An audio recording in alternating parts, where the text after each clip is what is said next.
کچھ خبریں تجارتی دنیا سے۔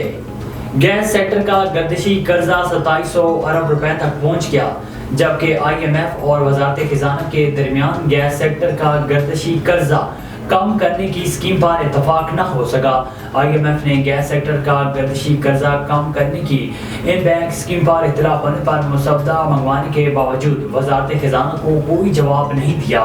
آئی ایم ایف اور وزارت خزانہ میں گیس سیکٹر کا گردشی قرضہ کم کرنے کی اسکیم پر اختلاف برقرار ہے۔ ذرائع کے مطابق گیس سیکٹر کا گردشی قرضہ 2700 ارب روپے تک پہنچ گیا۔ ان بینک اسکیم منظور ہونے سے گیس سیکٹر کا گردشی قرضہ 400 ارب روپے کم کرنے کا پلان تھا۔ محکمہ توانائی کی جانب سے اکنامک میرٹ آرڈر کی خلاف ورزی کرتے ہوئے مہنگے پلانٹ سے بجلی کی پیداوار جاری ہے۔ این ٹی ڈی سی اور این پی سی سی سی کی ناکامی سے قومی خزانے کو ایک ماہ میں 15 ارب 54 لاکھ روپے تک کا نقصان ہوا۔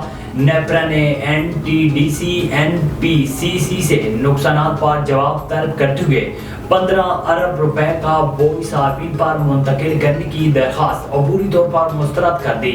دستاویزات کے مطابق سرفراز نگر، گٹھی، ملتان، مظفر گڑھ اور دیگر اسٹیشن کو اوور لوڈنگ سے بچانے کے لیے 74 کروڑ 40 لاکھ، بجلی کے ترسیلی نظام میں رکاوٹوں کی وجہ سے 61 کروڑ 70 لاکھ، جبکہ گدو شکارپور میں ٹاور گرنے کی وجہ سے 13 کروڑ 70 لاکھ روپے کا نقصان ہوا ہے۔ دفتر خارجہ کی جانب سے بیرون ملک مشنز کے سربراہوں کو خصوصی سرمایہ کاری سہولت کونسل پر بریفنگ دی گئی۔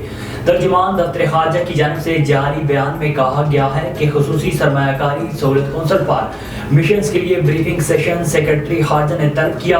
وزیر اعظم کے معاون خصوصی ڈاکٹر جان زیب خان نے کونسل کے حوالے سے بریفنگ دی ہے۔